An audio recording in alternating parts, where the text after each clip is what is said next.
O sol rachava a terra de São José do Belmonte como uma foice afiada. Nem mesmo as sombras das casas de taipa ofereciam alívio verdadeiro. O ar parecia feito de brasas, e cada respiração queimava a garganta. Na praça principal, onde antes se erguia um cruzeiro de madeira carcomida pelo tempo, agora havia apenas um poste de aroeira, plantado ali pelos homens de Coronel Zé Brilhante 3 anos antes. Zé Brilhante não era coronel de patente, mas de poder. Seus jagunços controlavam tudo que se movia em 50 léguas quadradas. Quem vendia, quem comprava, quem respirava forte demais. O poste no centro da praça não servia apenas para amarrar cavalos. Era o altar onde se faziam os exemplos. Naquela manhã de junho, o menino Chico Pequeno estava lá. Seus pulsos sangravam onde a corda mordia a carne. 10 anos de idade, magro como vara de pescar, os olhos inchados de tanto chorar durante a noite. Ao redor da praça, os moradores se escondiam atrás de portas e janelas, espiando através de frestas, sem coragem de se mostrar. Sabiam o que acontecia com quem se metia nos negócios do coronel. 3 dias antes, Chico Pequeno havia sido encontrado com as mãos sujas de farinha perto do armazém de seu mundico.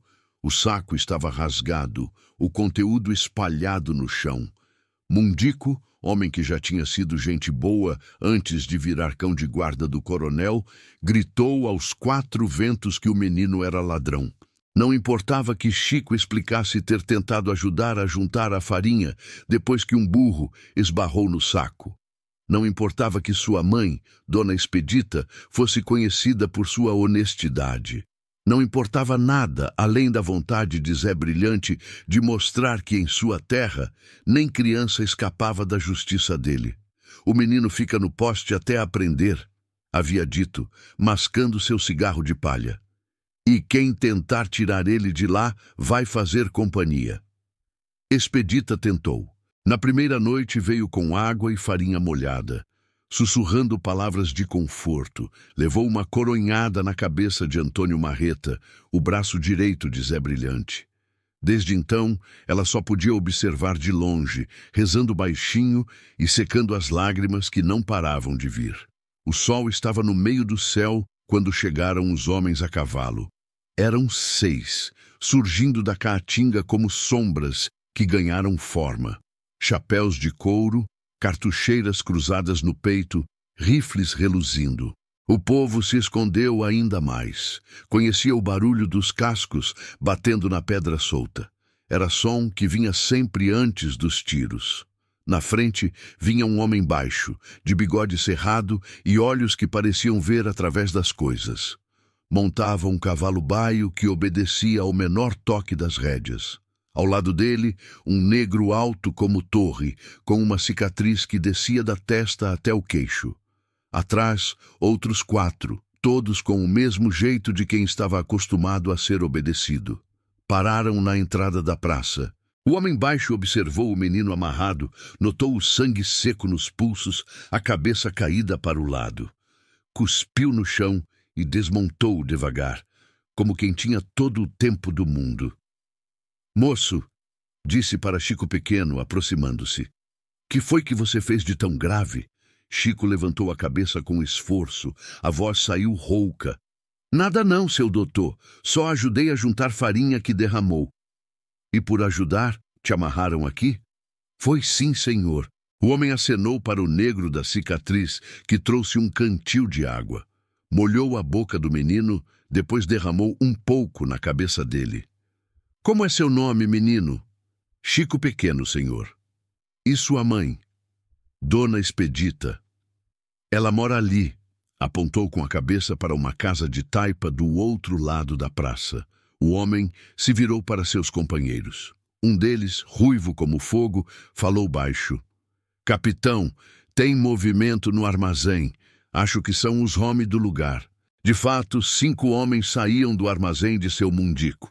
Na frente vinha Antônio Marreta, sujeito gordo e peludo que parecia um porco empinado nas patas traseiras.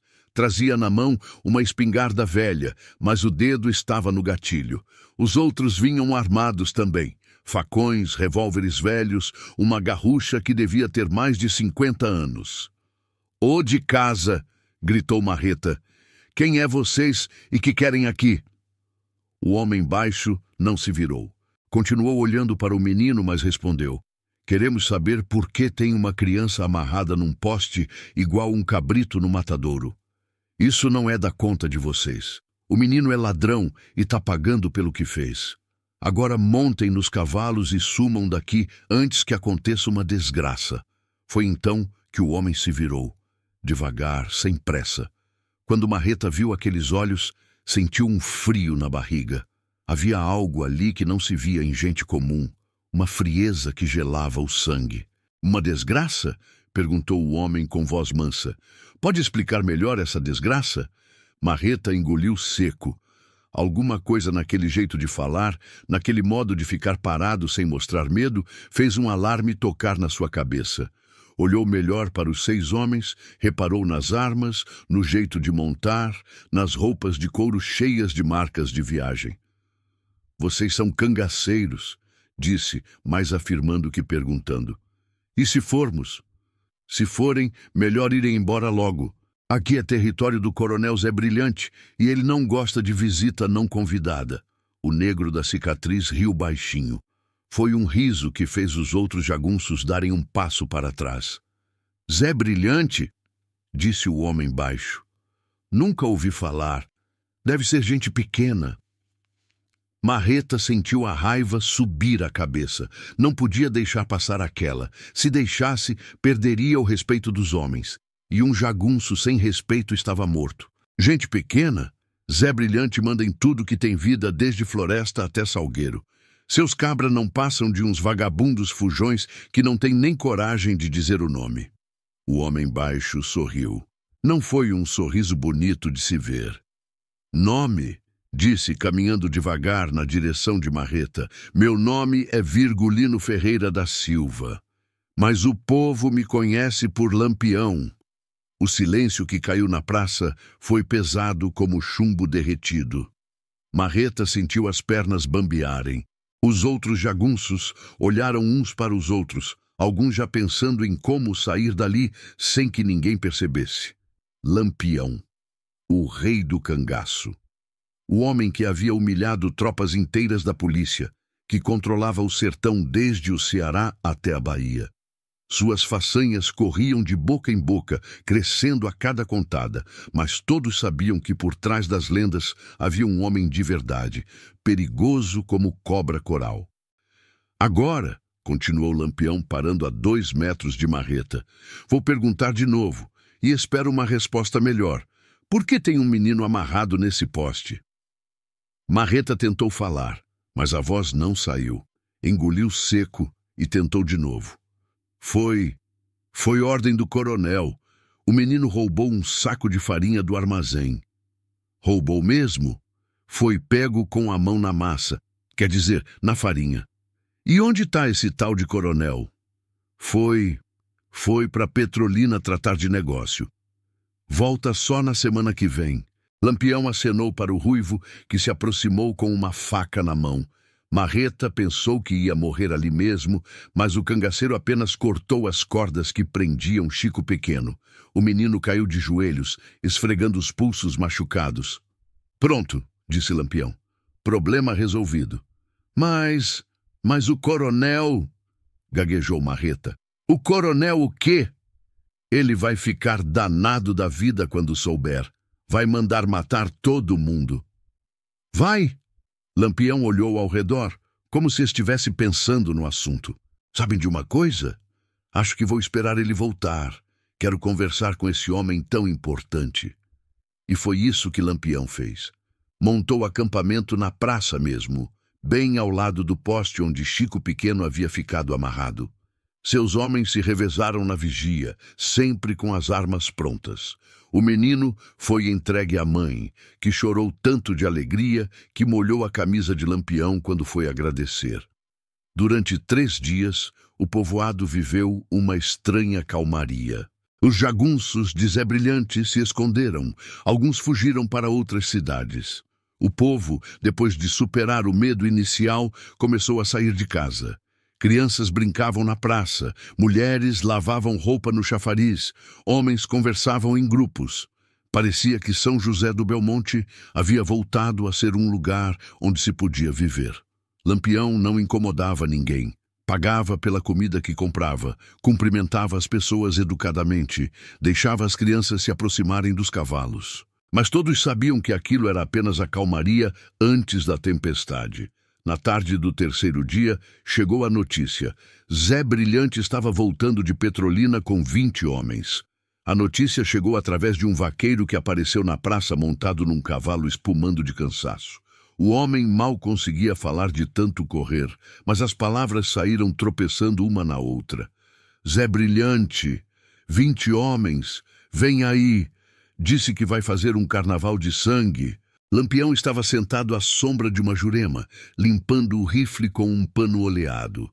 Não levantou os olhos da arma quando o vaqueiro falou, apenas continuou passando o pano no cano, devagar, como quem tinha toda a paciência do mundo. "Quantos homens mesmo?" perguntou. 20, capitão. Talvez mais. Vieram até Jagunço, de Ouricuri e de Bodocó para ajudar. E quando chegam? Amanhã de manhã cedo. O coronel tá que nem onça pintada, dizendo que vai arrancar o couro de quem mexeu nas coisas dele. O negro da cicatriz, que estava deitado debaixo de uma árvore, levantou devagar. Os outros cangaceiros também se movimentaram, checando armas, ajeitando cartucheiras, mas Lampião continuou limpando o rifle, sem pressa. "Sabino!" chamou, dirigindo-se ao negro. "Manda o povo se trancar em casa amanhã cedo. Não quero nenhum inocente no meio da confusão." "Sim, capitão." "E você?" disse para o vaqueiro. "Some daqui. Não quero que digam depois que você veio avisar a gente." O homem não precisou ouvir 2 vezes. Montou no cavalo e saiu em disparada, levantando poeira. Naquela noite, São José do Belmonte ficou quieto como cemitério. As pessoas se trancaram em casa rezando baixinho. Algumas famílias juntaram os poucos pertences e fugiram para o mato, preferindo dormir ao relento a ficar no meio do tiroteio que certamente viria. Dona Expedita não quis sair. Ficou na sua casa de taipa com Chico Pequeno, cozinhando uma panela de feijão para os homens de Lampião. Era o mínimo que podia fazer por quem havia salvado seu filho. Lampião aceitou o feijão e agradeceu. Depois, sentou na soleira da porta da casa da mulher e ficou ali, fumando cigarro de palha e olhando as estrelas. Chico Pequeno se aproximou, ainda meio tímido. "Seu Lampião? Que foi, menino? O senhor não tem medo, não?" Lampião olhou para o garoto. Naquela luz fraca da lamparina, parecia ainda mais novo, mais frágil. "Medo de quê, Chico?" "Do coronel, dos homens dele. Eles são muitos." "Muitos como?" 20. O vaqueiro disse que são 20. Lampião deu uma tragada no cigarro e soltou a fumaça devagar. 20 homens é muito para quem não sabe brigar, Chico. Para quem sabe, às vezes, 6 é mais que suficiente." "Mas e se... E se nada, menino? Amanhã você vai ver como as coisas se resolvem. Agora vá dormir, que criança precisa de sono." Chico obedeceu, mas demorou muito para pegar no sono. Ficou ouvindo os ruídos da noite, grilos cantando, um cão latindo longe, o vento batendo na porta. E às vezes, muito baixinho, a voz de Lampião conversando com seus homens. O sol ainda estava se arrastando pelo horizonte quando chegaram os cavaleiros. Vinham em grupo cerrado, levantando uma nuvem de poeira que se via de longe. Na frente, montado num cavalo preto de porte, vinha Zé Brilhante. Era um homem grande, de barriga avantajada e braços grossos como o tronco de mandacaru. Usava um chapéu de couro enfeitado com moedas de prata e tinha uma cartucheira dupla cruzada no peito. Atrás dele vinham os 20 homens prometidos, uma coleção de figuras que pareciam saídas dos piores pesadelos do sertão. Havia de tudo: jagunços velhos de guerra, moleques sem juízo querendo se mostrar homens, pistoleiros de aluguel vindos de outras paragens, todos armados até os dentes. Pararam na entrada da praça, formando uma linha irregular. Zé Brilhante desmontou e caminhou alguns passos para frente, as botas fazendo barulho nas pedras. "Ô, Lampião!" gritou, a voz ecoando entre as casas vazias. "Sei que tá aí. Aparece pra gente conversar como homem." Da sombra da jurema onde havia passado a noite, Lampião se levantou devagar. Seus 5 companheiros também apareceram, posicionando-se estrategicamente pela praça. Sabino ficou atrás do chafariz, com vista para o flanco direito dos invasores. O ruivo subiu no telhado da igreja. Os outros se espalharam, cada um cobrindo um ângulo diferente. Lampião caminhou até o centro da praça, parando bem ao lado do poste onde Chico Pequeno havia ficado amarrado. Não parecia ter pressa nem medo. Andava como quem ia dar um passeio matinal. "Aqui estou", disse quando chegou perto o suficiente para falar sem gritar. "O que é que o senhor quer conversar?" Zé Brilhante olhou para aquele homem baixinho, de bigode aparado e roupas simples. Era difícil acreditar que fosse o famoso rei do cangaço. Parecia mais um vaqueiro qualquer. "Quero saber por que você se meteu nos meus negócios sem ser chamado." "Seus negócios?" Lampião olhou ao redor como se estivesse vendo a praça pela primeira vez. Não sabia que amarrar criança inocente num poste era negócio. "O menino é ladrão." "O menino é inocente. E mesmo que fosse ladrão, não se amarra criança igual bicho. Aqui quem decide o que se faz sou eu." Zé Brilhante bateu o punho no peito.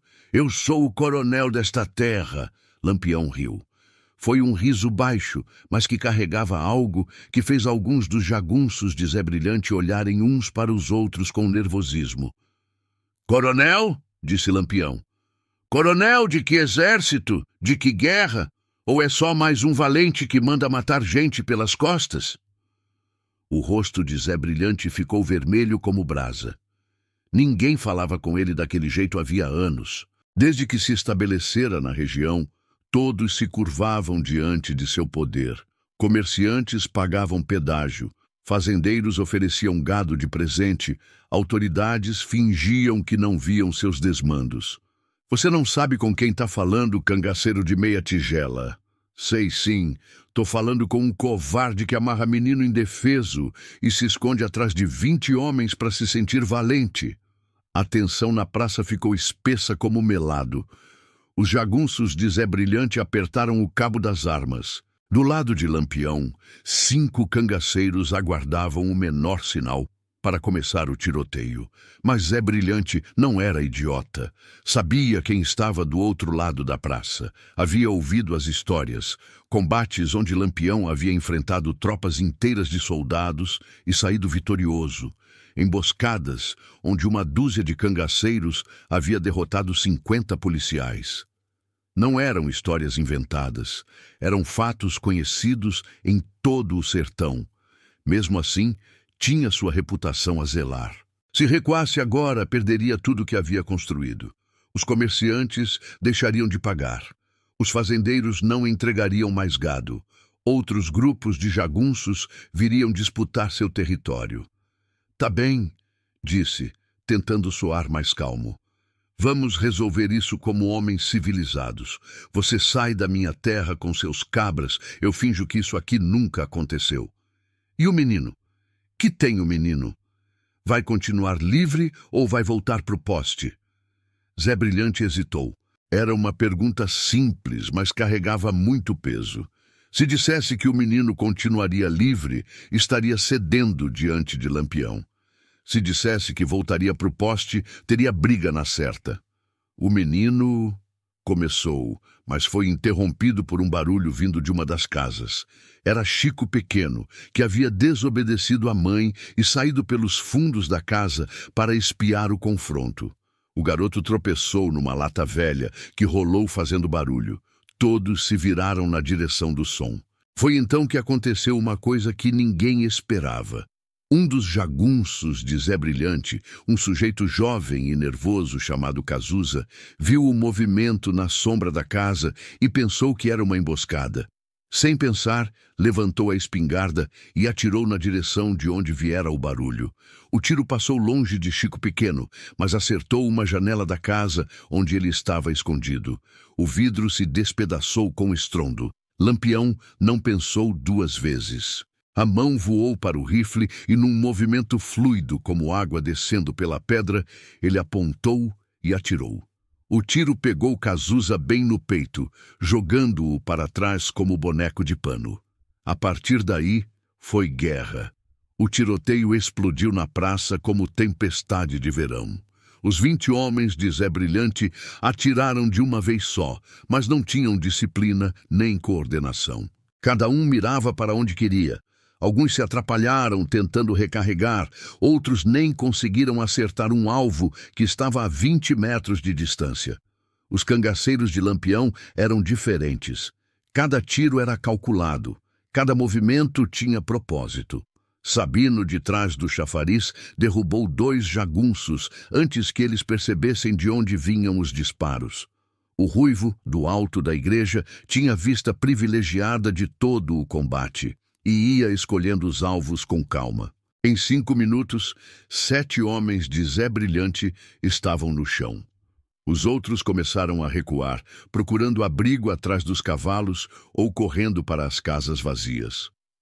Lampião avançava pela praça com o rifle na mão, atirando com precisão mortal. Não havia pressa nos seus movimentos, apenas uma eficiência fria que impressionava até seus próprios homens. Era como assistir um artesão trabalhando. Cada gesto tinha função, cada movimento levava ao resultado desejado. Zé Brilhante tentou se esconder atrás de seu cavalo preto, mas o animal se assustou com os tiros e saiu correndo. O suposto coronel ficou exposto no meio da praça sem saber para onde ir. Foi quando viu Lampião caminhando na sua direção, o rifle fumegando na mão. "Não atira!" gritou, jogando a arma no chão. "Me rendo!" Lampião parou a 3 metros dele. O tiroteio havia cessado. Os jagunços que ainda estavam vivos haviam fugido para o mato. "Se rende?" perguntou Lampião com aquela voz mansa que era mais assustadora que qualquer grito. "Me rendo sim, não quero mais briga." "E o menino? Vai voltar para o poste?" "Não, o menino fica livre, não vou mais mexer com ele." Lampião ficou parado, olhando para aquele homem que há pouco se dizia coronel e agora estava de joelhos na poeira, implorando pela vida. Era sempre assim, os valentões de Araque se revelavam covardes na hora do aperto. "Levanta", disse finalmente. Zé Brilhante obedeceu, as pernas tremendo. "Agora me escuta bem", continuou Lampião. "Você vai sair daqui hoje mesmo, vai pegar seus trapos e sumir desta terra. Se eu souber que você voltou, se souber que você tocou em algum inocente desta região, eu venho te buscar. E da próxima vez não vai ter conversa. Mas meus negócios, minha casa. Seus negócios acabaram. Sua casa pode ficar para quem quiser morar nela. Você tem 1 hora para juntar o que é seu e cair fora."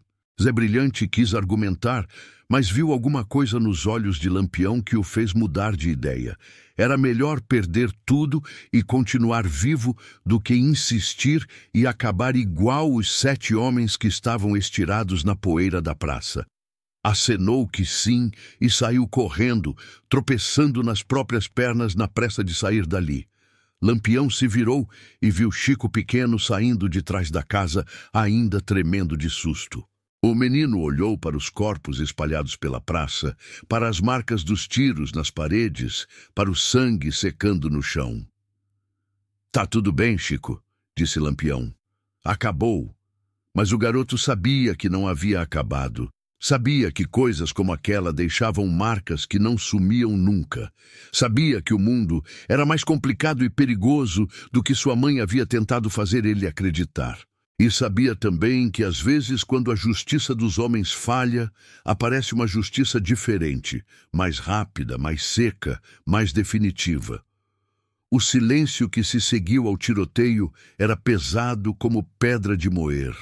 A poeira ainda dançava no ar, carregando o cheiro de pólvora queimada e sangue. 7 homens jaziam espalhados pela praça, alguns de bruços, outros de costas, todos com os olhos vidrados, fitando o céu sem nuvens. Lampião caminhou entre os corpos, checando se havia algum ferido que precisasse de socorro. Não havia. Seus homens não costumavam deixar serviço pela metade. Os cangaceiros se reagruparam no centro da praça, conferindo munição e vendo se alguém havia levado algum arranhão. Milagrosamente, nenhum deles fora atingido. "Capitão", disse Sabino, apontando para uma trilha de sangue que levava ao mato. 2 ou 3 fugiram feridos. "Quer que eu vá atrás?" "Deixa", respondeu Lampião, guardando o rifle nas costas. Se conseguiram chegar no mato, mereceram a sorte. E homem ferido aprende mais que homem morto. As portas das casas começaram a se abrir devagar. Primeiro, apareceram apenas alguns olhos espiando pelas frestas. Depois, rostos inteiros. Finalmente, pessoas saindo para ver o que havia sobrado do confronto. Dona Expedita foi uma das primeiras a aparecer. Correu para onde estava Chico Pequeno e o abraçou com tanta força que o menino quase não conseguia respirar. Lágrimas desciam pelo seu rosto, de alívio, de medo, de gratidão por ter o filho vivo nos braços. "Meu menino", sussurrava, balançando-se de um lado para o outro. "Meu menino querido." Outros moradores foram chegando. Seu mundico, o dono do armazém, veio com a cabeça baixa, sem coragem de olhar diretamente para Lampião. Sabia que havia sido covarde ao aceitar as ordens de Zé Brilhante. Sabia que sua mentira sobre o roubo da farinha havia causado todo aquele sofrimento. Algumas mulheres trouxeram água e panos para limpar os ferimentos dos cangaceiros. Outras começaram a juntar os corpos dos jagunços mortos, preparando-os para o enterro.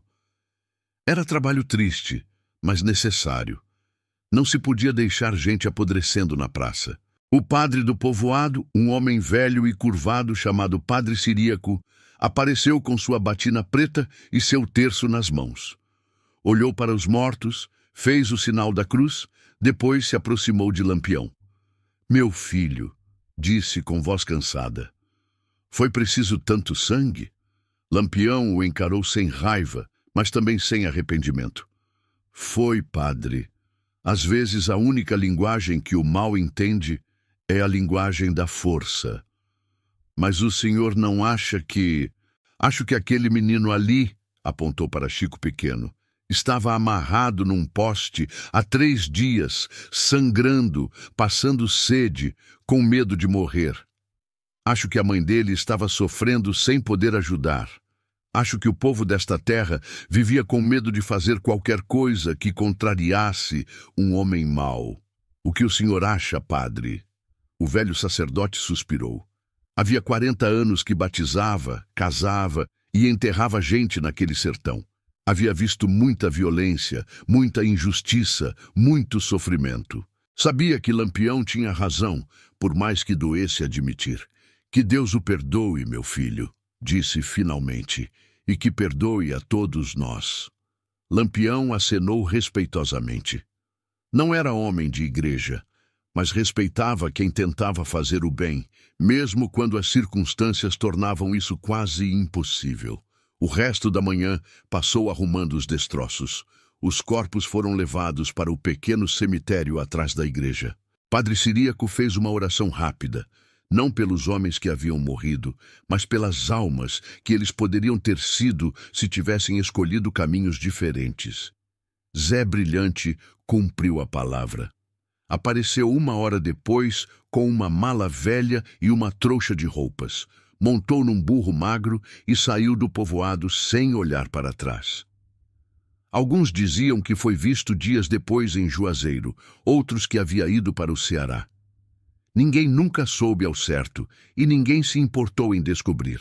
Por volta do meio-dia, quando o sol estava no ponto mais alto e a sombra não passava de um risco fino embaixo das árvores, Lampião reuniu seus homens. Era hora de partir. "Capitão", disse Sabino, enquanto arrumava os arreios do cavalo, "o povo aqui tá querendo fazer uma festa. Mataram um boi, as mulheres estão cozinhando, tem até sanfoneiro querendo tocar." "Festa?" Lampião olhou ao redor da praça, onde as pessoas trabalhavam para limpar os últimos vestígios do confronto. "Não é hora de festa, Sabino. É hora de silêncio. Mas eles querem agradecer. Já agradeceram. Agora precisam aprender a viver sem depender de ninguém para resolver seus problemas." Lampião se aproximou do grupo de moradores que havia se juntado perto do chafariz. Eram rostos cansados, marcados pelo sol e pelo sofrimento. Mas havia algo novo neles. Uma luz nos olhos que não estava lá alguns dias antes. "Pessoal", disse tirando o chapéu, "viemos aqui fazer um trabalho, e o trabalho está feito. Agora vocês vão ter que cuidar da terra de vocês." Um homem de meia idade, com as mãos calejadas de tanto trabalhar na roça, deu um passo à frente. "Mas e se vier outros igual Zé Brilhante? E se aparecer outros valentão querendo mandar aqui? Aí vocês vão ter que se defender. Homem que não se defende não é homem, é gado." "Mas nós não sabemos brigar igual o senhor." "Não precisa saber brigar igual eu", respondeu Lampião.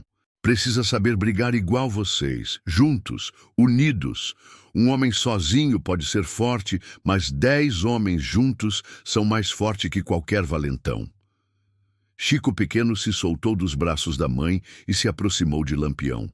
O menino ainda tinha as marcas das cordas nos pulsos, mas já não chorava mais. "Seu Lampião! Que foi, menino? O senhor vai voltar aqui algum dia?" Lampião se agachou para ficar na altura dos olhos do garoto. "Talvez, Chico. Se precisar, talvez eu volte. Mas espero que não precise." "Por quê?" "Porque se eu precisar voltar, é porque vocês não aprenderam a se cuidar sozinhos. E eu tenho fé que vocês vão aprender." O menino ficou pensando naquilo. Depois perguntou: "Seu Lampião, o senhor é herói?" A pergunta pegou Lampião de surpresa. Ficou um tempo olhando para aqueles olhos de criança, tentando encontrar uma resposta que fosse verdadeira sem ser cruel. "Não sei, Chico. Acho que herói é coisa que só existe nas histórias que as mães contam para os filhos dormir. Eu sou só um homem que tenta fazer o que acha certo." "E o que o senhor acha certo?" "Acho certo que criança não deve ficar amarrada em poste. Acho certo que gente inocente não deve viver com medo. Acho certo que quem machuca os fracos deve ser parado, mesmo que seja preciso matar." Lampião hesitou antes de responder. Era uma pergunta pesada demais para uma criança, mas Chico Pequeno havia visto coisas que nenhuma criança deveria ver. Não adiantava mentir. "Às vezes sim, menino. Às vezes é preciso." "Isso não faz o senhor ficar triste?" "Faz. Sempre faz." Dona Expedita se aproximou e pôs a mão no ombro do filho. "Chico, não incomoda o capitão com suas perguntas. Deixa ele perguntar", disse Lampião, levantando-se. Menino curioso vira homem esperto. Ele se virou para a mulher. "Dona Expedita, cuide bem desse menino. Ele tem coragem. Um dia pode ser útil para essa terra. Vou cuidar sim, capitão. E obrigada. Obrigada por tudo." Lampião acenou e caminhou de volta para onde seus homens esperavam com os cavalos prontos. Era hora de partir. Tinham outros lugares para ir, outras injustiças para corrigir, outros valentões para enfrentar. Montou no cavalo baio e olhou uma última vez para a praça de São José do Belmonte. O poste de aroeira ainda estava lá, mas agora era apenas um pedaço de madeira. Havia perdido o poder de aterrorizar. As marcas dos tiros nas paredes logo seriam tapadas. Os corpos dos jagunços já estavam enterrados. Em poucos meses, talvez até em poucas semanas, seria difícil imaginar que ali havia acontecido um tiroteio. Mas algumas coisas não se apagavam tão fácil. A lembrança de um menino amarrado num poste. O medo nos olhos das pessoas. A coragem de quem havia decidido que aquilo tinha que parar. Vamos, disse para seus homens. Saíram da praça devagar, sem pressa, os cascos dos cavalos marcando um ritmo cadenciado nas pedras. O povo ficou parado, observando até eles desaparecerem na curva da estrada. Quando o barulho dos cascos se perdeu na distância, São José do Belmonte ficou em silêncio. Era um silêncio diferente do que havia antes. Não era o silêncio do medo, mas o silêncio de quem estava processando o que havia acontecido. Chico Pequeno continuou parado no meio da praça, olhando na direção por onde Lampião havia sumido. Sua mãe veio buscá-lo, mas ele pediu para ficar mais um pouco. O que você está pensando, meu filho? Tô pensando que o mundo é diferente do que eu pensava. Como assim? Antes eu achava que as coisas ruins aconteciam porque tinha que acontecer, que não tinha jeito de mudar. Mas não é assim, né, mãe? Dona Expedita olhou para o filho. Em 3 dias ele havia crescido anos. Tinha visto o mal de perto, mas também havia visto que o mal podia ser enfrentado. Havia aprendido que às vezes a justiça vinha montada a cavalo, com cartucheira no peito e rifle na mão. Não, meu filho, às vezes não é assim. E o que a gente faz quando as coisas ruins acontecem? A gente luta, Chico. Cada um do seu jeito, com as forças que tem, a gente luta. O menino acenou, como se finalmente entendesse alguma coisa importante. Depois, pegou na mão da mãe e os dois caminharam de volta para casa. Naquela noite, São José do Belmonte dormiu tranquilo pela primeira vez em 3 anos. Não havia jagunços fazendo ronda, não havia gritos nem ameaças, não havia medo batendo na porta de ninguém. Mas em alguns sonhos, principalmente no sonho de um menino de 10 anos que ainda tinha marcas de corda nos pulsos, ecoavam o barulho de cascos de cavalo e o estampido de rifles. E nesses sonhos, a justiça tinha cara de homem baixo, de bigode cerrado e olhos que viam através das coisas. Era assim no sertão de antigamente. A lei chegava devagar e muitas vezes chegava fraca, mas às vezes, só às vezes, chegava montada a cavalo, rápida como o vento e implacável como a seca. E quando chegava assim, deixava marcas que o tempo não conseguia apagar. O sol se pôs vermelho naquele dia, tingindo o céu de sangue. Mas era um vermelho diferente, não era a cor da violência, era a cor da mudança. E quando amanheceu no dia seguinte, São José do Belmonte era um lugar diferente. Um lugar onde meninos não ficavam amarrados em postes. Um lugar onde a justiça às vezes vinha no galope.